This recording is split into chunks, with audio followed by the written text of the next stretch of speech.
Rasulullah SAW adalah guru kita. Sepakati dulu poin ini. Tidak ada guru bagi umat Islam siapapun yang syahadat kecuali Nabi Muhammad SAW. Ini disepakati dulu. Semua dai dan ulama adalah pewaris beliau. Artinya harus mewariskan ilmu yang beliau ajarkan. Apa yang diajarkan itu yang disampaikan ke umat. Yang tidak diajarkan mereka larang agar dikerjakan. Kan begitu mestinya. Ini kaidahnya dulu. Masalah kasus ada orang imam pimpin doa setelah sholat, jangan dibahas doanya. Doa adalah ibadah. Tapi begini, sebelum anda kerjakan satu ibadah, tanya, saya mau ziarah kubur. Jangan ziarah kubur sebelum anda tanya bagaimana Rasulullah SAW ziarah kubur, agar jangan anda buat-buat ziarah kubur itu. Adanya orang taruh kembang di kuburan, siram air, buat batu nisan, pasang lampu, baca zikir-zikir di sana. Karena dia mau ziarah kubur semaunya sendiri. Tidak bisa. Anda muslim, punya kiai, punya Rasulullah SAW, suri tauladan kita, uswatun hasanah. Tanya Rasulullah ziarah kubur bagaimana? Rasulullah SAW dalam hadis Bukhari menziarahi kubur Baqi. Datang, memberikan salam, mendoakan mereka, pulang. Nggak ada lagi yang lain. Nggak pernah Nabi SAW bawa kembang, siram kuburan karena sudah kering. Padahal Madinah panas 50 derajat, pecah-pecah tanahnya. Ada istilah di Indonesia kalau tanahnya pecah, kesian lagi diazab di bawah, kasih air, kasih kembang biar wangi, biar ditaruh kembang yang paling mahal. Kalau dia ahli maksiat tetap disiksa di bawah gitu kan. Jadi nggak bisa itu patokannya. Mau sholat, jangan pernah sholat dulu. Tanya Rasulullah sholat bagaimana, belajar 5 menit bisa. Oh rukunya begini, sujudnya begini, sama. Baru Allah terima. Tujuan Nabi SAW diutus untuk apa? Untuk dicontohi, diciplak hidupnya. Cara makannya, cara tidurnya, berpakaian, bahkan cara jalannya saja. Para sahabat contohnya, Nabi jalan begini. Bukankah ada hadis yang mengatakan sahabat berkata Rasulullah SAW kalau jalan seperti orang turun dari bukit. Mereka sampai membahasakan itu. Rasulullah pernah keluar kepada kami menyisir rambutnya dengan rapi ke arah sebelah kanan belakang. Ditunjukkan, gitu kan? Rasulullah SAW menyukai ini. Rasulullah SAW memakan dengan cara begini. Diajarkan kepada kita semua agar kita contohin. Yang jadi masalah bagi kita ini, kita selalu mau buat apa-apa yang tidak diperintahkan oleh Nabi SAW. Selalu alasannya baik. Sekarang kasus berdoa setelah sholat. Doa adalah ibadah, nggak ada masalah doa. Tapi kalau kita mau ikat antara sebuah ibadah dengan ibadah yang lain, tanya dulu. Rasulullah pernah ikat nggak? Pernah pertemukan nggak? Ziarah kubur dengan baca Quran. Ziarah kubur ibadah, baca Quran ibadah. Pernah nggak Nabi baca Quran di kuburan? Itu tanya. Nggak ada riwayat Nabi SAW pernah baca Al-Fatihah untuk orang mati atau baca di ayat Al-Quran. Datangkan dalilnya coba. Nggak ada satu hadis pun menjelaskan masalah itu. Lalu kenapa anda buat? Oh karena saya mau buat ibadah. Baik ibadah yang Nabi ajarin. Salam, doain, selesai. Jangan lebih daripada itu. Masa anda lebih pintar dari Nabi Muhammad SAW? Habis sholat, memang paket yang Nabi tawarkan, yang beliau selalu kerjakan adalah zikir. Setelah sholat dengan zikir sholat yang sudah masyhur, istighfar, kemudian baca Allahumma antas salam, sampai membaca ayat kursi, al-ikhlas, al-falaq, an-nas, baca subhanallah, alhamdulillah, Allah akbar 33 kali, sampai terakhir baca digenapkan la ilaha illallah wahdahu la syarika lah. Selesai itu semua hadis Nabi SAW menjelaskan setelah sholat, Rasulullah SAW langsung berdiri. Memang beliau tidak pernah berdoa habis sholat 5 waktu itu. Memang begitu. Bukan doanya yang jadi masalah, bukan. Karena Rasulullah tidak kerjakan, jadi kita tidak kerjakan. Saya tekankan dalam pengajian saya, kalau anda punya hajat berdoa, berdoalah setelah sholat ba'diyah. Insya Allah aman. Karena sudah lepas dari paket yang Nabi tentukan. Selama Rasulullah SAW sudah mencontohkan dan memerintahkan sebuah perbuatan, ditentukan tempatnya, jumlahnya, waktunya, jangan pernah dilanggar. Habis sholat bacalah subhanallah 33, alhamdulillah 33, Allah akbar 33. Jangan anda bilang saya bisa baca 100. Loh, Rasulullah suruh 33 kok. Ditentukan, jangan lebih pintar. Nanti setelah sholat, jangan ikutkan dengan paket rangkaian sholat ini. Di luar waktu sholat anda membaca 100 silahkan. Karena nggak ada penekanan di situ. Kalau ada penekanan waktu, tempat, dan jumlah, jangan dibantah. Anda pengikut Rasulullah atau bukan gitu kan? Harus jadi jelas. Yang membuat umat ini di Indonesia juga jadi masalah sekarang, karena mau buat sendiri. Semaunya sendiri. Kenapa akhi, kenapa Pak Kiai, kenapa Habib, kenapa Ustadz, kenapa buat ini? Bukankah Rasulullah tidak mencontohkan? Oh nggak apa-apa, ini kan baik. Loh, kalau semua orang berkata seperti anda, apa yang tertinggal dari agama kita? Kira-kira apa lagi yang tertinggal? Nggak ada kemurnian agama, karena semua orang mau buat semaunya. Gitu kan? Semaunya sendiri. Pindah rumah, baca berzanji. Apa itu berarti sejarah Nabi? Kenapa baca berzanji saudaraku? Rasulullah untuk pindah rumah pernah baca-baca gitu nggak? Nggak pernah. Kenapa dibuat? Anda muslim bukan? Muslim. Ya saya harus ikuti. Kalau tidak akan terus ini Mengakar nih, Anda buat satu bid'ah sekarang, bid'ah itu lawannya sunnah. Anak Anda akan buat 10 bid'ah, cucunya akan buat 100 bid'ah, akan banyak bid'ah merakar di masyarakat, dan agama akan ditinggalkan. Kemurnian sunnah akan hilang, gitu kan? Ini bahaya. Ingat, Nabi SAW mengatakan kepada kita dengan hadis yang sangat jelas. Hadis sahih riwayat Imam Ahmad bunyinya begini, semoga Allah merahmati umatku yang menukil dariku seperti apa yang aku ajarkan atau sebutkan. Sampai ulama hadis mengatakan Nabi ucapin habis sholat astagfirullah, maka sahabat tidak ada berani yang menambah azim. Nggak ada sahabat yang bilang astagfirullah azim habis sholat, nggak ada. Astagfirullah saja karena Nabi ucapin itu. Mereka mengakui tidak lebih pintar daripada Nabi SAW. Kenapa kita harus tambah? Astagfirullahaladzim, wali walidayya, wali muslimin, panjang. Dari mana ini semua? Ditambah-tambah, diembel-embelin, kenapa? Akhirnya keluar dari ajaran Nabi Muhammad SAW. Ini masalah gitu kan? Kenapa harus dilakukan? Peringatan maulid Nabi sudah sering saya ingatkan. Anda tanya semua yang buat maulid, kapan maulid itu sejarahnya ada?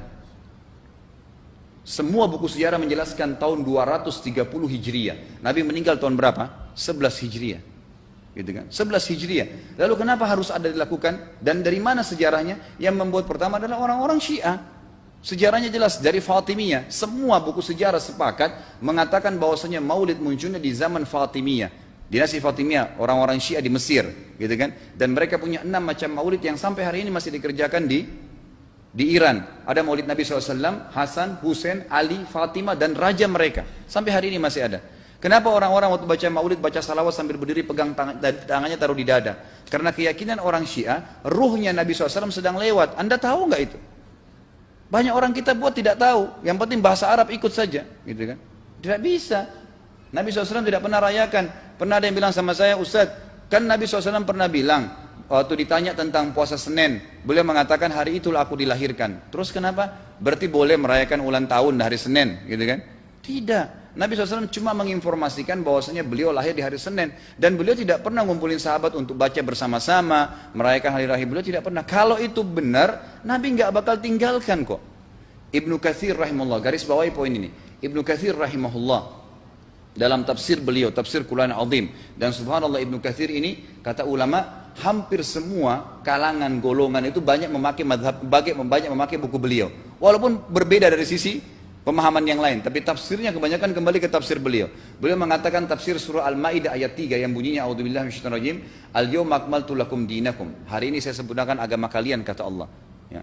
Wa atmamtu alaikum nikmati, saya sempurnakan nikmatku pada kalian, artinya tidak butuh yang lain.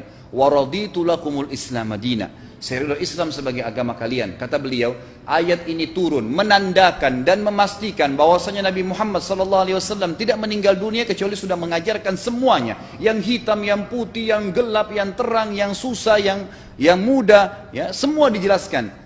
Siapa, kata beliau, yang menganggap masih ada sesuatu yang harus ditambahkan setelah Nabi SAW meninggal dan turun ayat ini, maka dia adalah ahli bid'ah. Dia orang yang membuat-buat agama. Nabi sudah ajarkan semua, selesai. Jangan ditambah, jangan dikurangin. Kita tidak lebih pintar dari Nabi SAW. Nabi nggak pernah rayakan hari lahirnya, jangan dirayain, selesai. Emang kenapa kalau kita nggak rayain? Kenapa? Tangan kita terputus? Enggak. Masih banyak ibadah yang disunnahkan gitu. Sama dengan kasus Isra dan Mi'raj. Kejadian besar dalam Islam. Tapi Anda boleh kembali kepada semua buku sirah. Saya tantang semua buku sirah Anda kembali. Insya Allah yang berpegang pada Al-Quran dan Sunnah, memang ada dasar wahyunya, maka semua akan menjelaskan. Nabi SAW setelah pulang dari Isra dan Mi'raj tidak pernah mengumpulkan sahabat-sahabat untuk merayakannya setiap tahun. Tidak pernah. Boleh dipelajari iya, setiap hari. Tapi ditentukan tanggalnya lalu dibuat acara. Tidak pernah Nabi SAW buat itu. Lalu kenapa Anda buat? Kalau Anda mau tetap buat, ya silahkan, itu hak terserah Anda. Tapi saya ngajak kepada Anda kembali kepada kemurnian ajaran Nabi SAW. Kita tidak akan pernah kembali, kata Syekh Utsaimin rahimahullah, umat Islam ini akan kembali kepada kejayaan mereka kalau mereka betul-betul kembali kepada ajaran Rasul mereka Muhammad SAW. Murnikan ajaran Nabi, yang jalankan seperti yang beliau ajarkan, selesai, akan aman. Pasti akan kembali kejayaannya. Kita nggak bisa saling menghardik, saling menyalahkan yayasan ini, organisasi ini, kelompok ini, karena masing-masing mau beristidlal sendiri, mau menjalankan sendiri hukum-hukum agama ini, bukan mengikuti sunnah Nabi SAW. Jemaah haji kita, jemaah umrah, datang ke Mekah, tur dalam kota Mekah, naik ke gunung untuk lihat Gua Hira. Kenapa naik ke Gua Hira? Oh, Rasulullah pernah di sini. Baik, saya jelaskan. Nabi Muhammad SAW ke Gua Hira sebelum turunnya wahyu. Dan beliau terakhir sekali di Gua Hira pada saat menerima Iqra bismi rabbikal ladzi khalaq. Itu saja.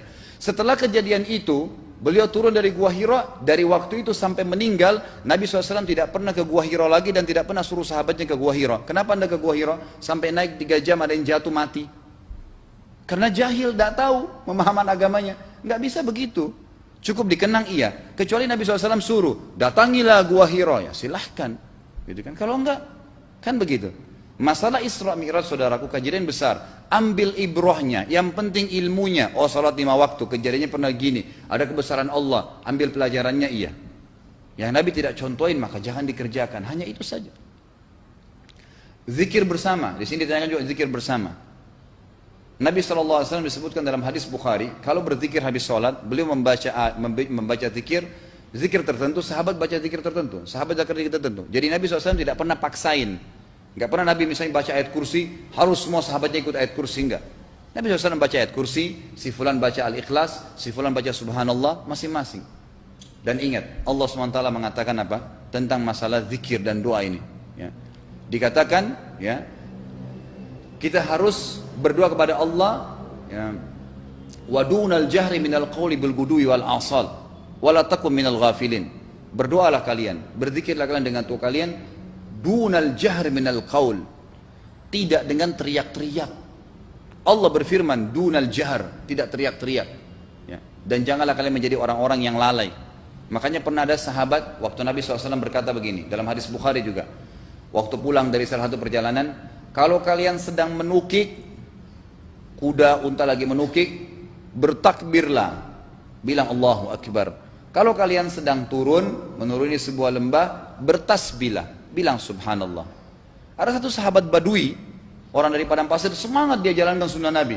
Waktu kudanya lagi naik, Allahu Akbar, dengan suara keras dia teriak. Jalankan sunnah kan? Tapi teriak ya. Apa yang terjadi? Nabi SAW panggil, ditepuk pundaknya, Nabi mengatakan, pelankan suaramu. Zat yang sedang kau panggil tidak tuli. Allahu Akbar. Cukup. Ada apa? Kecuali di medan perang lain nakutin musuh. Gitu kan? Untuk apa takutin kuda sendiri? Nggak perlu, gitu kan? Jadi mengikuti sunnah Nabi dengan ilmu yang benar itu akan membawakan ketenangan hidup. Yang buat kacau kita ini jadi kacau karena mau membumbu-bumbui macam-macam ditambah-tambah.